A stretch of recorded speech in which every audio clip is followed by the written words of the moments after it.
Well, what a game we've got this coming Sunday is, of course, the Super Six extra match. It is Liverpool taking on Manchester City. And as the weeks have built up, we've been not really quite sure how this was going to pan out. Would it be Liverpool that were out in front? Could it be Manchester United with the other two playing catch-up? Or would it be City themselves? And here we are with Jamie Carragher.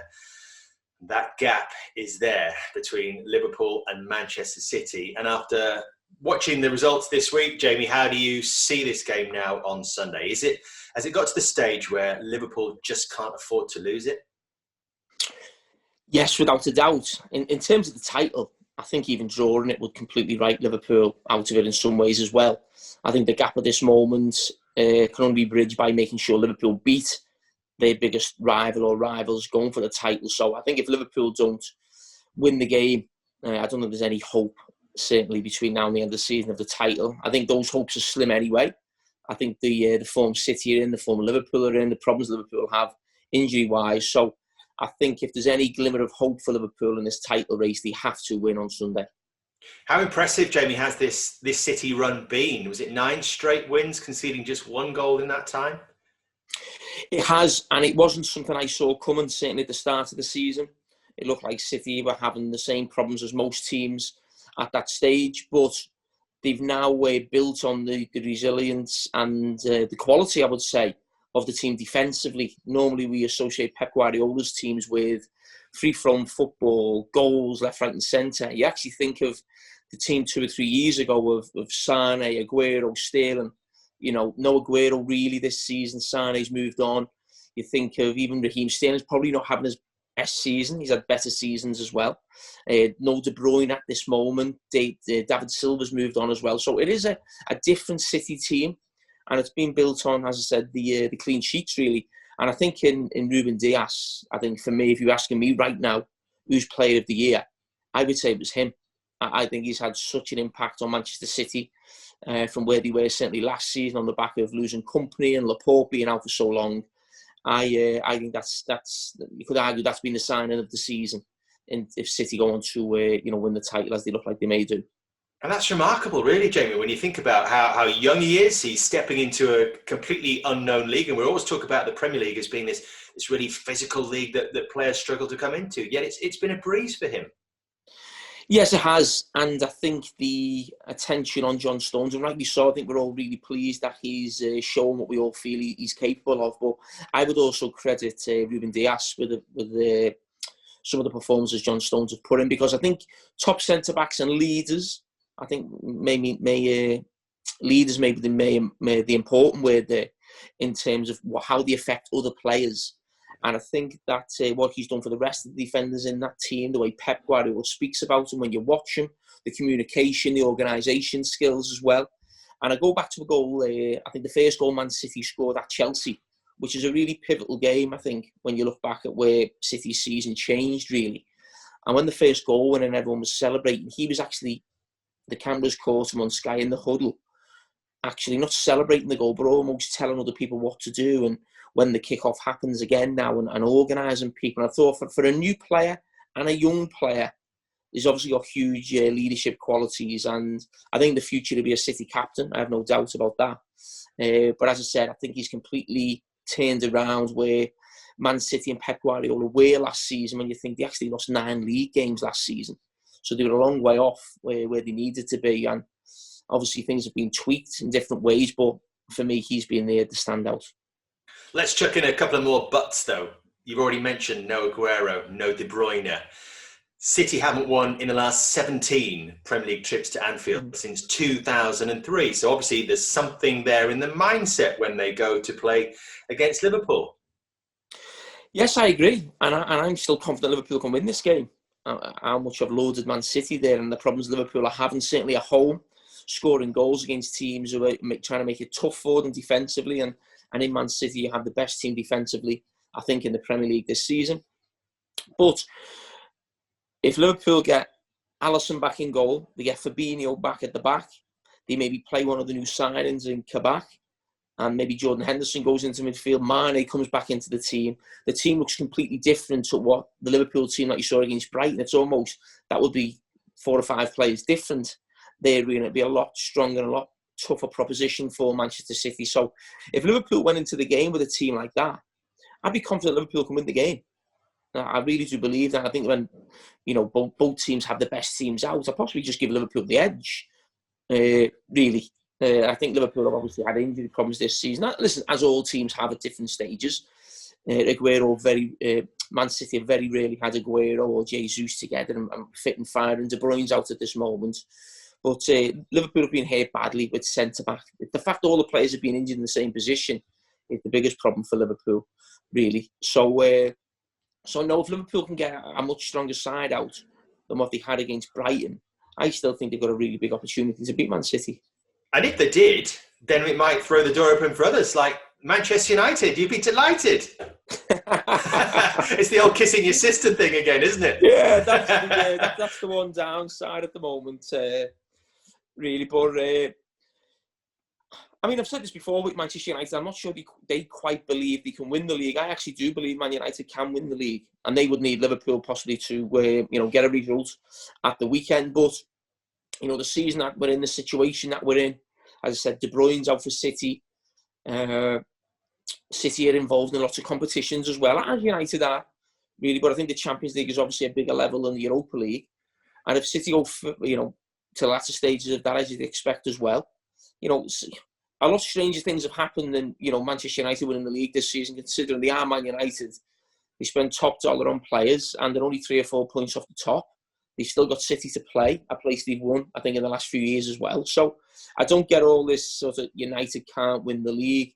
I actually think they've got to snap themselves out of this, we can't believe where we are, we're just happy to be here. I think they've got to snap themselves out of that, really. But if Liverpool were to win, it really sets it up, I wouldn't say as big for Liverpool, but certainly for Manchester United.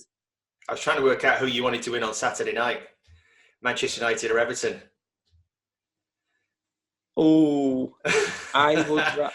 It's not even an Everton Man United thing. It's more Everton fighting for the top 4. I would rather Everton won. Good. All right, we've asked Jamie to have a look at his combined team for this match, and obviously, there's so many players out injured. We try to restrict it to those who were fit right now, or we think are going to be fit and available on Sunday. So let's start in goal. A choice between 2 Brazilians. Which one did you go for? I went with Alisson, and the reason why, maybe people may look at Manchester City's defensive record and say how many clean sheets Ederson's got.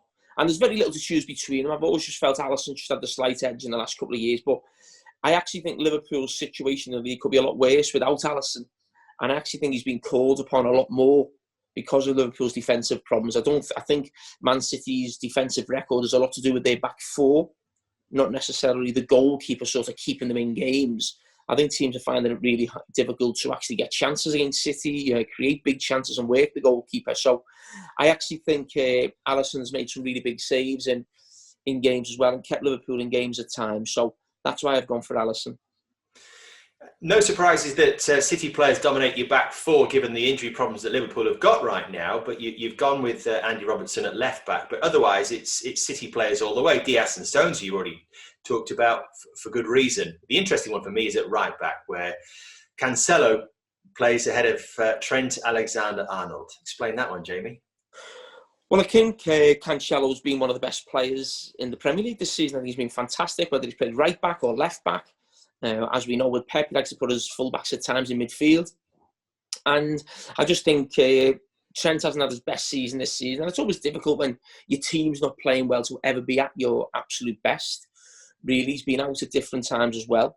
And I think Cancelo, the way he's come in, Kyle Walker at this moment can't really quite nail a place down at City. You'd always thought he was one of the first names on the team sheet. I think the lad came in and found it tough last season, Cancelo.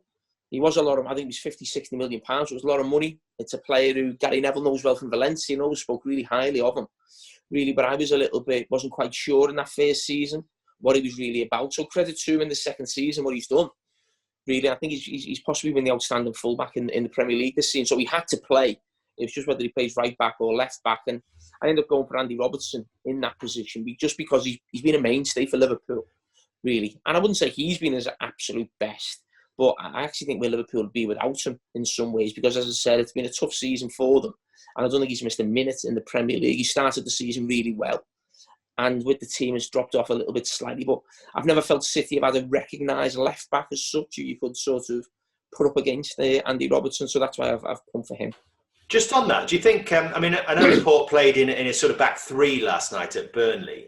Do you think there could be an option for Pep to play him with Stones and Diaz on that left-hand side of the defence against Salah? I think he has done that before, Jamie, hasn't he? I think he's done it in a game a couple of years ago, but the game was at City. And it was a game City sort of had to win. Probably a situation Liverpool are in right now, where I think the points difference was 7 points to Liverpool. And if Liverpool was won, it would have gone to 10. Obviously, City when it went to 4. So maybe we're in a similar territory at this situation right now. But it was something that he did. Maybe Pep is resting Zinchenko for this game, or he's almost practicing what he did at Burnley for the game on Sunday. So it will be really interesting that. Because I wouldn't be surprised, because we always know, certainly with Pep Guardiola, he never does exactly what you're expecting. Certainly in a big game, there's always something that he throws in that you wasn't quite sure about or you weren't expecting, really. So that may be the case in this game, because as I said, that player's had joy against Mo Salah before, and that's what he'll be hoping again. So it's whether he thinks Zinchenko can cope with Mo Salah, or he just wants to be a lot more defensive and play Laporte. All right, let's go into your midfield. Gone with the midfield three of Gundogan, Wijnaldum and Foden. Was Gundogan a player that you just couldn't leave out right now? Yes, because of the form he's in, the goals that he's getting. I mean, he looks a completely different player from what I saw last season. I've always felt he was a good player. He's actually playing like a great player this season, and almost took that mantle of De Bruyne since he's been out, and maybe David Silva. You're thinking, where's the creativity going to come from? Where's the goals going to come from with one of them leaving? Kevin De Bruyne at times having injury problems, but Gundogan's just stepped up to the plate really and looked like a really top player, maybe with the extra responsibility as well as being seen as the man to get goals from midfield. So he's had a brilliant season, so he had to be in that midfield three. I'm presuming that you sort of left out Fabinho and Henderson because you were thinking more that they were auxiliary centre-backs right now? Well, they haven't played midfield really this season, yeah. So it's difficult to put them in a midfield position. I mean, I've always felt that, certainly in Fabinho's case, I think that holding midfield role that used to be Fernandinho's at Manchester City, where I'd say they were the best in the Premier League. I think next season, if Fabinho gets back to his normal 11 in midfield, I've always believed in the last year or so that he is the best in the Premier League in that position. But he's had a great season as well. But at centre-back, considering it's not his position. So I couldn't put him in at centre-back because of the form of Manchester City's two centre-backs, and he hasn't played midfield enough, and the same with Jordan Henderson. We talk about Robertson being a mainstay. You have to say the same really about Wijnaldum for Liverpool. Are you sort of concerned that it looks like, well, the noises seem to be coming out of Liverpool that he might be moving on at some stage soon? Yes, I think so. He's been brilliant. He was one of the first few signings with Jurgen Klopp in that first summer. It was him, Joel Matip and Sadio Mane came in. So they've almost been there for the duration, really. And it'll maybe be one of the first big players to leave, really, who's been there through this success of Jurgen Klopp. And that's what will happen over these next few years. That team that have won the league or the Champions League will be broken up each year. Maybe one or two might move on and new ones come in. So I think that might be the start of that process. But yeah, it will be sad to see him go. He's 29. He obviously wants a new contract. The club don't think he's worth that type of money in terms of wages. And, it's difficult, really. You can see both sides of the argument because Liverpool are so good in terms of the transfer dealings and how they run things and the contracts that they give out. So you can't really complain how they go about things. We're sad to see him go, but he's been a great servant for Liverpool. But fingers crossed, there's still time. Phil Foden also in your midfield. Is this a measure of his progress now, this sort of performing in games like this one on Sunday? Yes, I think he's brilliant. I think he is a great player. You're never quite sure where he's going to pop up. At times, it looks like he plays in wide areas more often than not for Pep Guardiola. I think that maybe as he matures and gets older and gets more experience, I think he might go more centrally as part of that midfield three. But we don't have enough players who can dribble. You very rarely see that. And I think that's what excites people so much about Phil Foden. He actually goes past people with the ball. And as I said, there's very few of those players, and that's what makes them special.